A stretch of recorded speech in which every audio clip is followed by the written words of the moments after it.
Bonjour à tous. Alors aujourd'hui, c'est un podcast un peu spécial car c'est un podcast interview et cette fois avec une personne que j'ai eue en accompagnement. D'ailleurs, c'était vraiment un plaisir de l'accompagner. Pour vous donner plus d'informations sur moi, je suis Eva Ledemé, spécialiste en gestion du stress et des émotions et aujourd'hui, je voulais vous faire un podcast pour partager l'expérience que peut être l'accompagnement d'un professionnel avec une personne qui l'a vécu. Et là, c'est ici Rachel. Alors déjà, Rachel, je te remercie vraiment de m'accorder de ton précieux temps. Et du coup, ce qu'on va faire, c'est que je vais te laisser te présenter avant de commencer l'interview. Alors, bonjour à tous. Moi, je m'appelle Rachel. Je suis une jeune femme de 38 ans. Et donc, j'ai commencé à suivre des consultations avec Eva lorsque je faisais des crises d'angoisse. Et oui, c'est vrai, toi, c'était les crises d'angoisse. Et d'ailleurs, il y a beaucoup de monde qui viennent me voir pour des crises d'angoisse parce que c'est un sujet assez commun, même si n'en parle pas et même si ça ne se voit pas, qu'il y a beaucoup de personnes qui vivent la crise d'angoisse, mais c'est quand même quelque chose d'assez fréquent. Alors, ma première question, Rachel, c'est quels ont été tes a priori avant de commencer la première séance avec moi? Alors, mes a priori, c'était le fait que je ne te connaissais pas. Je n'avais jamais entendu Mhm. parler de toi. Tout ce que je savais sur toi, c'était les posts que je voyais sur Instagram, Mhm. qui étaient très parlants pour moi. Et, Mhm. le fait que je ne te connaissais pas et que c'était un suivi en ligne, c'est ce qui a fait que j'ai eu du mal à me jeter à l'eau. D'accord. Mais il se trouve que finalement, ça s'est très bien passé, donc je n'ai aucun regret. Et d'ailleurs, ça faisait combien de temps à peu près que tu me suivais à l'heure actuelle? Je sais pas, 3 mois, 2 mois? J'ai commencé à te suivre à peu près à partir, du mois de mai. J'ai commencé à suivre tes posts, sur Ah, Instagram. ok. J'avais fait, je crois, une fois une séance au mois de juin, puis après j'avais arrêté parce que j'étais dans un mode de peur et je ne savais pas si je pouvais te faire confiance et Ah, c'est ok. seulement, je crois, à partir de fin août qu'on a réellement commencé les séances ensemble. Ouais, donc ça faisait déjà bien 6 mois que, que tu as pris le temps aussi de me connaître et de me voir par rapport à mes posts, mais par rapport aussi à mes vidéos et comment je parlais des sujets que je traitais. D'accord. Oui, surtout par tes posts en fait. C'est tes posts sur Instagram que je suivais. J'écoutais même pas tes vidéos parce que j'avais pas l'abonnement Spotify à l'époque. Donc, donc il y a que maintenant que j'écoute tes vidéos, mais avant je regardais mais vraiment chaque jour tes posts sur Instagram. Et c'était toujours très parlant par rapport à ce que je vivais et ça l'est toujours d'ailleurs, hein. Je suis toujours ce que tu écris parce que c'est toujours très parlant par rapport à la situation à laquelle je vis le jour J. Hmm. Parce que alors là, c'est un truc, on va un petit peu en dehors de l'interview, mais je trouve que c'est intéressant à préciser. Moi, par exemple, beaucoup de personnes que j'ai eu en accompagnement, j'ai des fois des accompagnements de 6 mois, d'autres c'est des accompagnements d'1 an et d'autres plus, hein, ça dépend. Et j'ai remarqué une chose, c'est que souvent, les personnes continuent à me suivre, que ce soit pendant l'accompagnement ou après, parce qu'en fait, ça leur fait des piqûres de rappel, des fois. Est-ce que ça te le fait à toi aussi? Ah oui, oui, complètement. Ça te fait le petit ah oui, c'est vrai, Oui, j'ai oublié exactement. ça, c'est très bien que je m'y remette. Oui, et puis même relire ses notes, je le fais pas systématiquement. Je devrais le faire parce que tu m'as énormément aidée. Mmh. Parce que voilà, tu as toujours été hyper pertinente. Tu as toujours su mettre le point exactement sur ce que je vivais. Donc prendre des notes, c'est bien, mais ça sert aussi à les relire. Mmh. Oui, parce que, dans les séances, ça, on en avait déjà parlé ensemble pendant l'accompagnement, c'est que moi, une chose qui est vraiment importante, c'est que, après l'accompagnement, si vous avez à nouveau le même problème, que vous ayez les possibilités de le gérer seul, d'être complètement autonome après dans votre gestion des émotions et c'est pour ça que les notes vous servent, même si je pense que globalement, Rachel, tu as bien intégré aussi les choses, hein. Oui, alors c'est vrai que il m'est arrivé quelque chose hier où j'ai été blessée par une remarque de quelqu'un et je me Mmh. souviens là de nos premiers accompagnements fin août où tu me disais: «OK, prends la situation, passe au scanner, essaie de voir qu'est-ce que tu ressens, qu'est-ce que ça évoque en toi» et c'est Ouais. exactement ce que j'ai fait. Et du coup, ça t'a aidé? Ça m'a aidé à comprendre qu'est-ce que ça reflétait en moi, quelle Mmh. douleur ça réveillait. Mmh. Maintenant, ça m'a pas aidé à la digérer. Ouais, parce que du coup, là, c'est peut-être, ça a réveillé quelque chose qu'il faudrait peut-être que tu regardes un petit peu plus en profondeur C'est ça, pour, d'ailleurs, si tu veux, on pourra en parler, après l'interview, si je peux te donner quelques petits indices, ça pourrait être, pas mal aussi pour une petite piqûre volontiers. de rappel. Alors, en parlant de l'accompagnement en ligne, toi, qu'est-ce que, parce que je sais que tu as fait donc des consultations physiques avec d'autres professionnels. Est-ce que le format visio, finalement, tu as trouvé peut-être ça confortable, pratique Complètement, ça laisse une liberté. Moi, je suis quelqu'un qui aime ma liberté. J'aime pas forcément m'enfermer dans des lieux, physiques.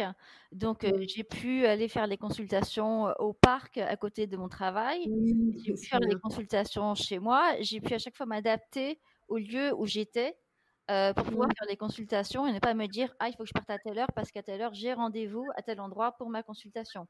Donc c'est cette Mm. liberté qui a été, très appréciable pour moi. Ouais, finalement, ça apporte du plus. D'ailleurs, en parlant du fait que tu es allé voir déjà des professionnels, il me semble que tu es déjà allé voir, je ne sais pas, peut-être que je vais me tromper, mais tu as fait du psychocorporel. euh, J'ai fait pas mal de choses. J'ai fait de la sophrologie, j'ai fait de ouais. l'hypnose, j'ai fait de la thérapie, psychocorporelle, je suis allée voir, un psychiatre, et finalement, alors par rapport à mes crises d'angoisse, c'est vraiment toi et le psychiatre qui tous les 2 m'avaient aidée ensemble, mais vous aviez Mhm, eu une approche complètement différente.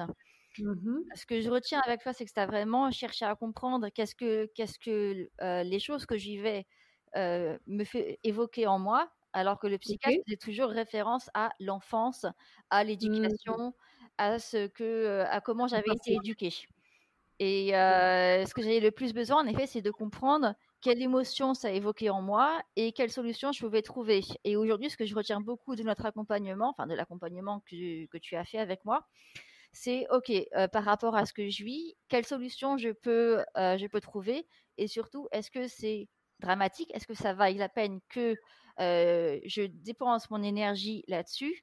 Non, donc je Mhm. passe à autre chose. Donc c'est vraiment ça qui m'a aidée. Voilà, on est plus dans le présent dans mes accompagnements, même si il y a des moments où on a fait un petit scan du passé avec l'outil de l'analyse transactionnelle que j'utilise, mais souvent, je reviens à la programmation neurolinguistique avec des outils euh, que tu peux utiliser toi dans le présent pour que ça... En fait, pourquoi je fais ça? C'est pour que tu vois les bénéfices les plus vite possible, pour que tu ressentes les bénéfices des actions que tu mets dans ton quotidien et que tu gardes de la motivation. Parce que gérer des crises d'angoisse, ça prend du temps. Mmh. C'est pas en une séance, en un mois ou 2 mois. Il y a des personnes, ça prend plus de temps, il y a des personnes moins de temps. Mais il faut que tu commences déjà à voir les avantages, à te sentir mieux pour pouvoir être motivé de continuer en fait. C'est Mmh. un peu pour ça que je fais. Donc j'explique aux personnes qui nous écoutent. Et d'ailleurs, où ça en est sur ces crises d'angoisse? Alors je n'ai plus de crise d'angoisse aujourd'hui. Mm. Maintenant, j'ai toujours en effet, des moments où, je suis, blessée par rapport à certaines situations, où je me remets en Ouais. question par rapport à des événements que je vis. Donc je Ouais. continue à faire ce travail sur moi, que Mhm. j'ai entamé avec toi. Et donc, Mhm. merci pour, m'avoir rendue, indépendante. Même si, C'est toi. comme j'ai toujours parfois, besoin d'une piqûre de rappel. Mais, Mhm. mais voilà, ça me rappelle que, finalement, on est tous humains, on a tous des émotions et c'est normal. Et ce que tu dis, c'est vraiment quelque chose d'humain, hein, le fait de dire, bah oui, mais on va toujours avoir des difficultés.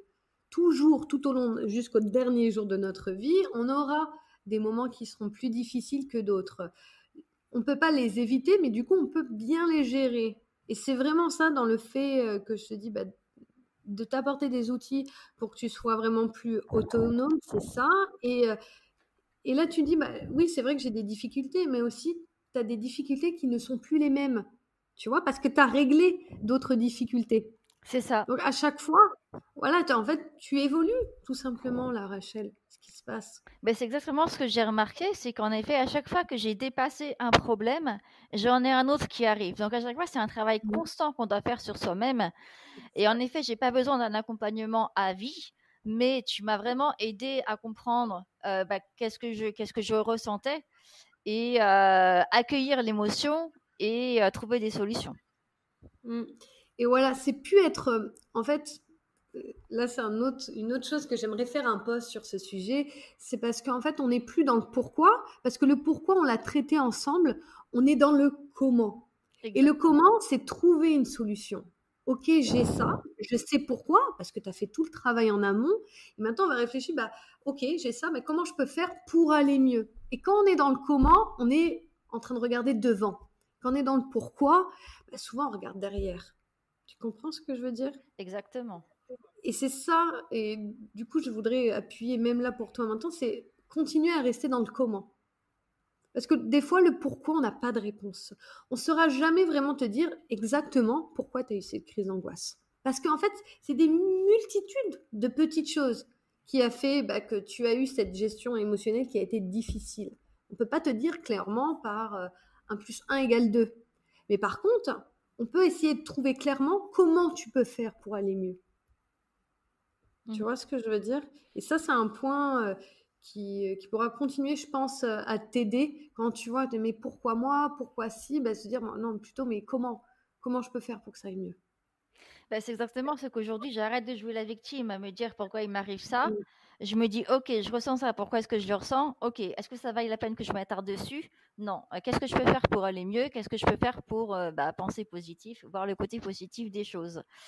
Exact. Et je tiens à préciser d'ailleurs que bon, je suis en train de me former pour être auto-entrepreneuse et il y a Tu une te débrouilles bien. merci, il y a une consultante qui est venue faire du développement personnel Ouais. qui parlait des émotions et Mhm. elle demandait justement quand on ressentait des émotions, quel point positif ça nous apportait. Et moi, j'étais pas Mhm. en train de noter quel point positif l'émotion m'apportait, mais comment je pouvais la dépasser. Et Génial. en fait, elle m'a dit que j'étais déjà dans la recherche de solutions. J'ai dit, bah oui, mais Oh, j'ai été suivie par une consultante en gestion des émotions qui m'a hmm. aidé à trouver des solutions. C'est grâce à ça que maintenant je réfléchis comme ça. Oh, mais c'est génial. Ah, écoute, là, Rachel, ça me fait trop plaisir d'entendre ça. C'est génial de voir ça. D'ailleurs, toi, comment tu...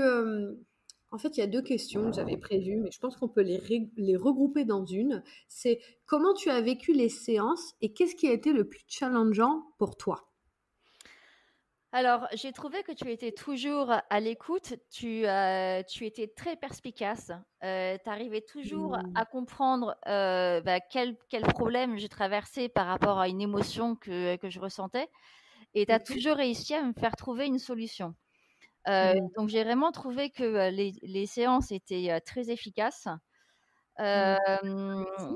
et qu'est-ce qui était le plus challengeant pour moi? C'était le fait de me dévoiler, de pouvoir parler de choses très personnelles, Ah très oui. intimes, car Hmm. je n'hésite généralement pas à en parler auprès de thérapeutes, Hmm. parce que j'estime qu'on est dans la confiance, mais c'est toujours quelque chose de difficile, et ce que j'ai Hmm. apprécié avec toi, c'est que tu me disais pas de faire comme ci ou comme ça. Tu me disais: «Il y a pas de mal à agir d'une telle ou telle manière. Il faut agir en étant conscient de qui on est et de s'accepter et de ne pas aller contre ce qu'on veut être». C'est ça. Et, et ça, c'est intéressant ce que tu dis parce que je pense que ça, c'est une peur que peuvent avoir certaines personnes. Et je le vois, des fois, il me faut 2, 3 séances pour que la personne puisse vraiment se confier, ce qui est normal, parce qu'il faut enlever aussi les barrières. Il faut qu'on crée un espace de confiance dans l'accompagnement. C'est nous, notre rôle en tant que spécialiste. Eh bien, un des points que je pense qu'on pourrait mettre en avant, c'est déjà, pour dédramatiser les choses, votre passé, c'est votre passé. C'est-à-dire que vous n'êtes déjà plus la personne que vous étiez hier. D'accord? Donc, des fois, on peut se sentir, ouais, mais j'ose pas te dire ça parce que j'ai peur qu'on me juge.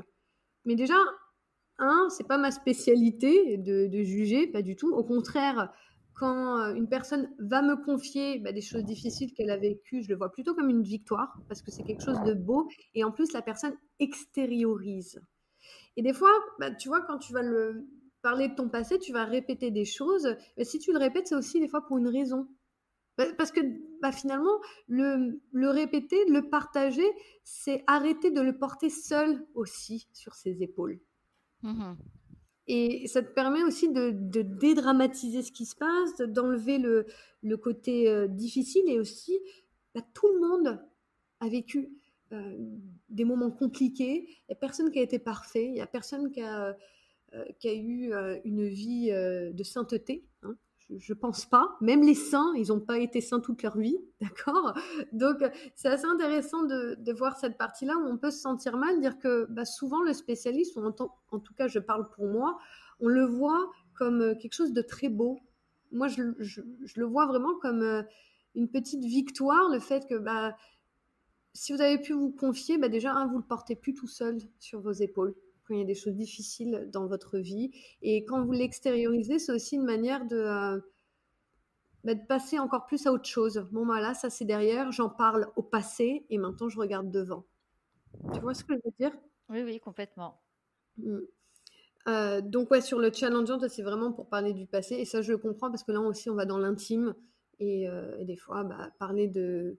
Il y a double sens, hein. Des fois, parler à un inconnu de choses qu'on n'a pas l'habitude de parler, ça peut être compliqué, mais des fois aussi, ça peut être plus simple. Parce qu'on est dans cet espace neutre où finalement, une fois que c'est raccroché, on ne revient pas dessus. On n'a que les séances pour ouvrir des fois la boîte à difficultés ou les petites blessures. Moi, ce que j'ai envie de rajouter par rapport à ça, c'est aussi Avec l'importance de parler, de se confier à un professionnel et non pas à ses amis. Parce que je suis quelqu'un de très proche de mes amis et j'ai toujours eu Ouais. tendance à confier mes problèmes, confier mes peurs, mes craintes et avoir des conseils de mes amis. Et aussi le fait de demander conseil à multiples personnes, c'est aussi être beaucoup plus perdu. Et le fait de se confier à un professionnel, c'est qu'au moins, on se confie à une bonne personne qui va nous donner des techniques pour dépasser nos problèmes. Et aussi, c'est éviter de se disperser. Et aussi, normalement, et ça je donne comme conseil aux personnes qui peuvent voir un professionnel, c'est comme ça qu'on reconnaît un bon professionnel. Un professionnel ne donne pas son avis, il donne l'ouverture et en fait, il donne une vie 360 degrés et il va vous poser la question, mais vous, qu'est-ce que vous ressentez? Et ça, c'est important. Parce que nous, on a plutôt par contre, quand on voit que les choses partent pas dans le bon sens, on va vous le dire. D'accord? Faites attention, c'est pour vous. Mais globalement, un professionnel doit vous donner une ouverture plutôt qu'un avis. Tu vois ce que je veux dire? Oui, complètement.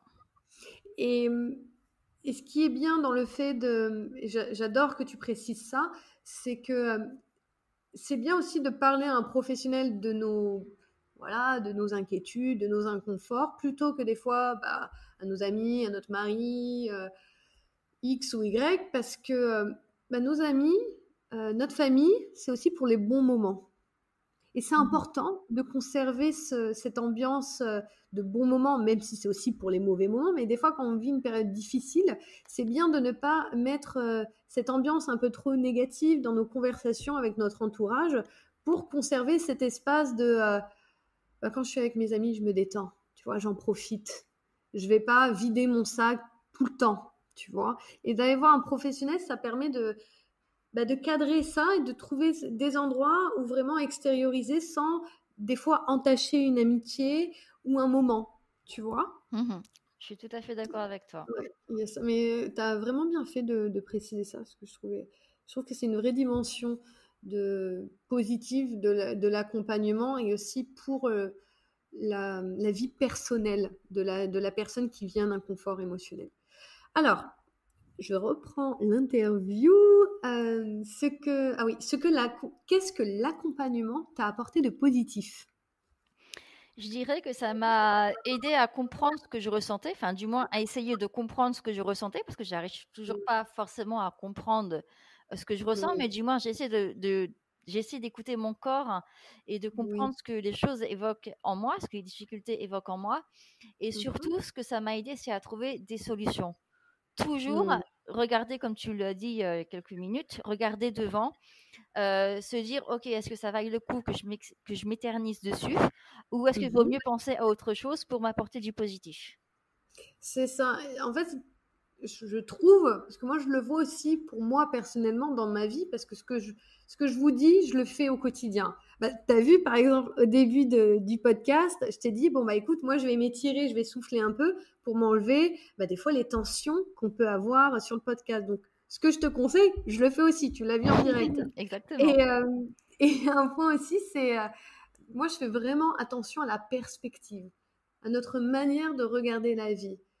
Bah, de voir toujours la perspective aussi positive, parce que même, et c'est difficile hein, d'entendre ça, mais même dans les moments les plus difficiles, dans les expériences les plus difficiles, on peut trouver un sens, et on peut trouver un sens positif pour avancer, pour aider quelqu'un, pour amener sa vie dans une direction différente, pour regarder les autres d'une manière différente, même dans les moments difficiles. Et c'est vrai que je suis contente que tu me le dises parce que c'est un point important, c'est d'apporter une perspective plutôt optimiste, mais en même temps réaliste, hein, attention, Mhm. sur ce qu'on peut voir dans notre quotidien, parce qu'on ne va pas éviter à nouveau les moments difficiles. D'ailleurs, quel conseil tu donnerais aux personnes qui peuvent avoir peur de se lancer dans un accompagnement? Et attention, je ne dis pas que forcément le mien, parce que moi j'ai vraiment envie que les personnes soient plus ouvertes d'aller voir un professionnel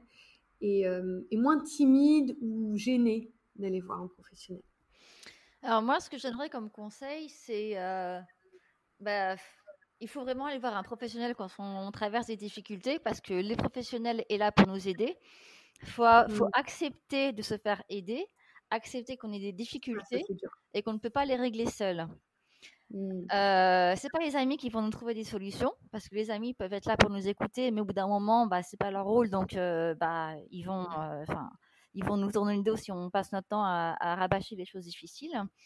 Il faut aller Mm. voir le professionnel qui vous convient. Encore hier, en étant à l'espace coworking à côté de chez moi, j'ai entendu beaucoup de Mm. personnes parler de solutions qui les convenaient. Certains m'ont parlé de Gestalt, d'autres m'ont parlé de la méthode PFT.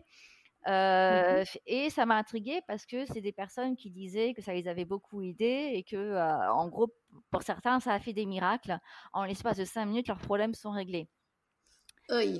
Et moi, j'ai essayé pas mal de solutions avant de trouver donc Eva Ledémé.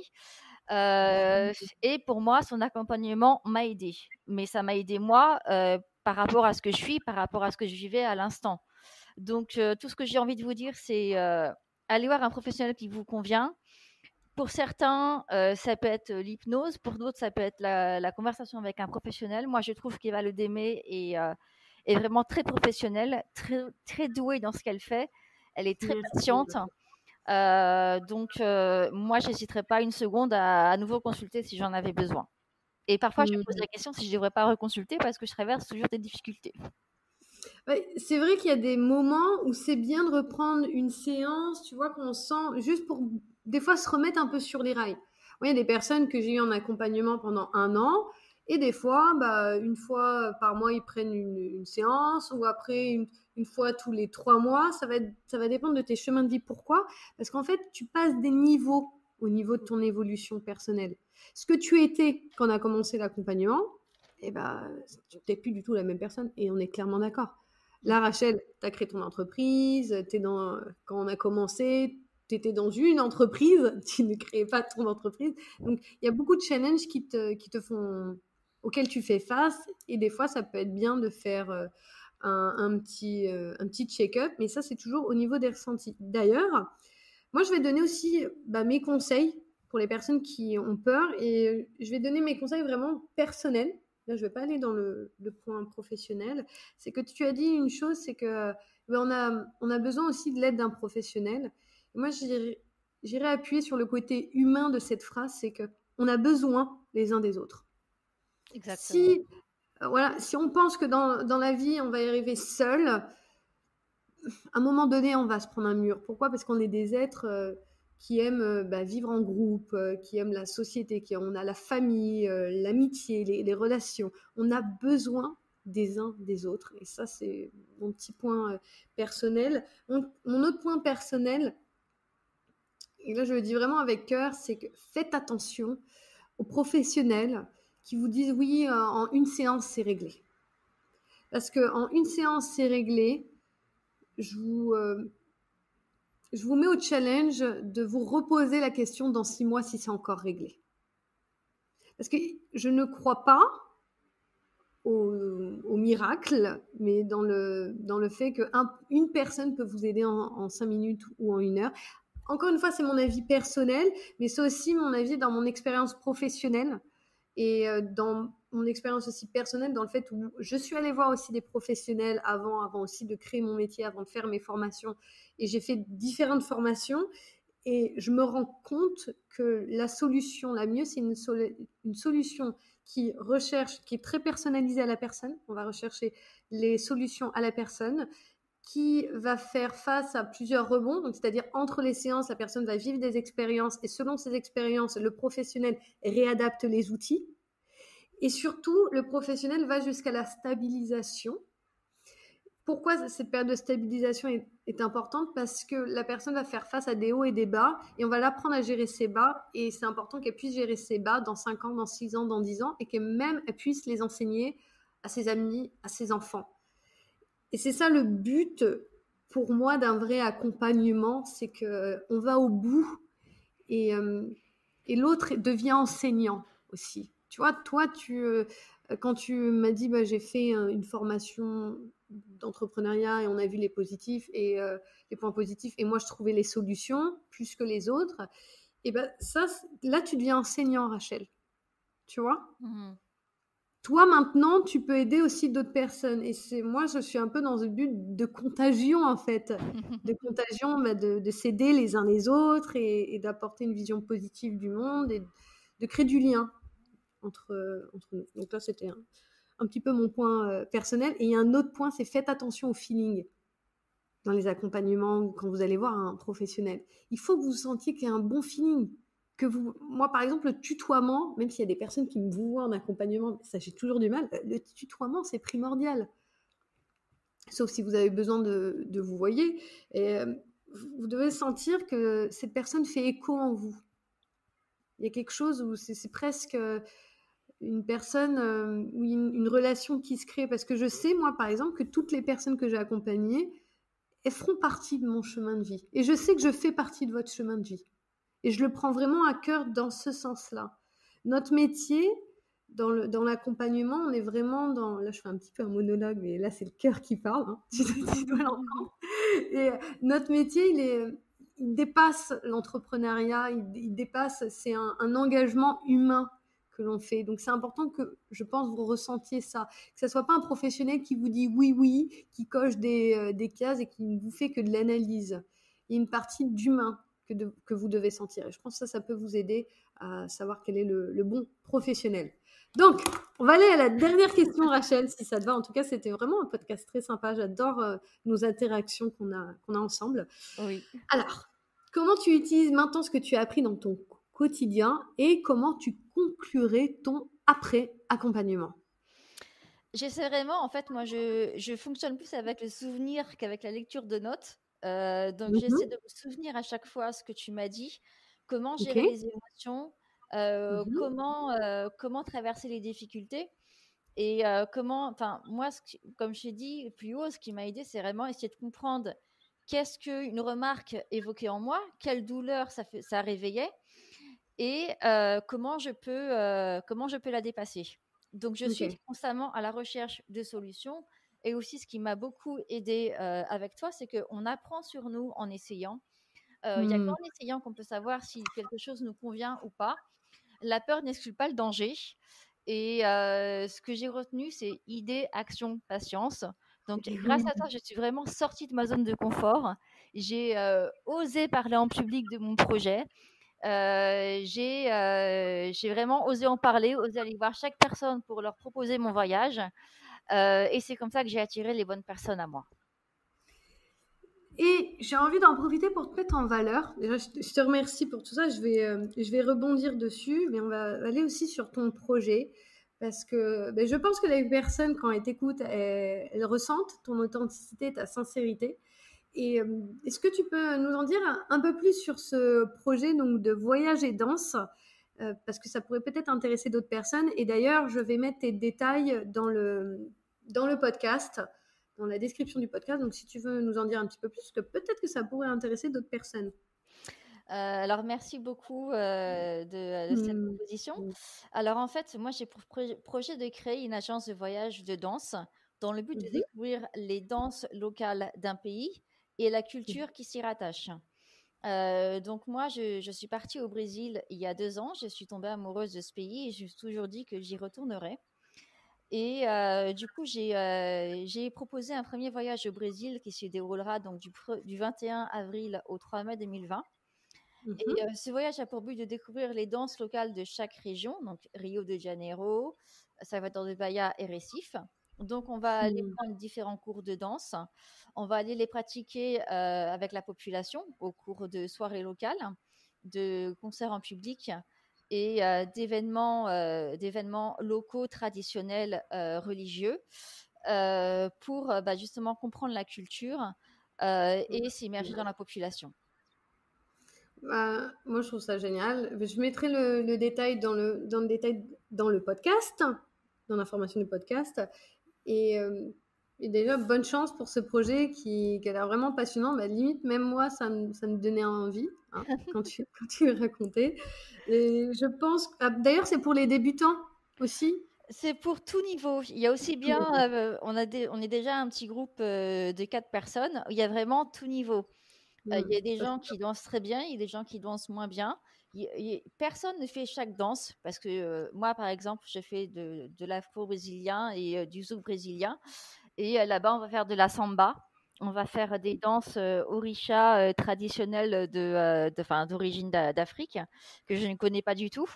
Et on va faire du frevo, qui est une danse typique de Recife. C'est des danses qu'on ne pratique pas en France. C'est des danses qu'on n'apprend pas en France. Et justement, le but de mon projet, c'est d'avoir une ouverture d'esprit, être curieux pour juste être initié à une nouvelle danse pour comprendre la culture. Le but n'est pas d'avoir la performance. Le but est juste d'être curieux. Pour les passionnés de danse, n'hésitez pas à contacter Rachel, parce que même je pense que tu auras d'autres stages à proposer. D'ailleurs, sur cette dernière question, je vais revenir aussi là-dessus. Tu m'as dit une chose, c'est que l'accompagnement m'a permis d'apprendre sur moi. Et ça, c'est une clé pour savoir gérer ses émotions et pour gagner confiance en soi. C'est quand on se connaît mieux, il va être beaucoup plus simple de gérer ses émotions parce qu'on sait pourquoi ces émotions arrivent et comment je peux les gérer. Et pour gagner en confiance en soi, c'est la même chose. Plus vous allez connaître vos forces et vos faiblesses, plus vous allez gagner en confiance en soi. Parce que je sais qu'il y a beaucoup de personnes qui vont me voir pour la confiance en soi. Donc, je voulais rajouter cette petite information supplémentaire. Et un autre point sur ce que tu as dit, idée, action, patience. Je vais le mettre aussi en avant. Pourquoi ? Parce qu'une idée sans action, c'est du vent. C'est un vent complet, c'est rien. Ça n'existe pas. Donc, je voudrais rajouter aussi ça, c'est que l'action va créer votre idée et l'idée sans action, c'est rien. C'est du vent. Et tout le monde a plein d'idées constamment. Si on met 5 personnes dans une pièce, on peut avoir 1000 idées. Et ces idées n'existeront jamais s'il n'y a pas d'action. Et la patience, c'est ce qui permet d'aller au bout de l'idée, d'aller au bout de l'objectif. Parce qu'une idée, un rêve, quelque chose qu'on a vraiment envie d'avoir, sans patience, ça peut être très compliqué de l'atteindre. Parce que souvent, les rêves, c'est pas des choses simples. Quand on rêve quelque chose, c'est quelque chose qui demande des sacrifices et de l'effort.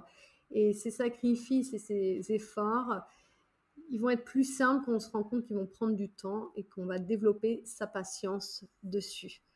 Bon, je te remercie vraiment, à Rachel, de ce podcast qui, je pense, regroupe plusieurs choses. Parce que finalement, on a la partie accompagnement, mais aussi la partie plus conseils et astuces. Je pense que les personnes vont trouver beaucoup de valeur là-dessus. Donc, je te remercie beaucoup de ton partage, Rachel. Merci à toi de m'avoir donné cette opportunité. Et merci à toi d'être toujours aussi à l'écoute et vrai. Je suis heureuse que tu as cet écho de moi. Et merci à vous de votre écoute. D'ailleurs, si vous voulez retrouver tous mes conseils et astuces, vous pouvez les retrouver sur mes réseaux sociaux, que ce soit Facebook, Instagram, YouTube, TikTok, LinkedIn. Vous tapez Eva Ledemé. Vous avez aussi mon site internet. Et n'hésitez pas, si vous avez des questions, vous pouvez me contacter par message, que ce soit par Instagram ou Facebook. Je fais toujours mon possible pour vous répondre. Et je vous dis d'ailleurs à bientôt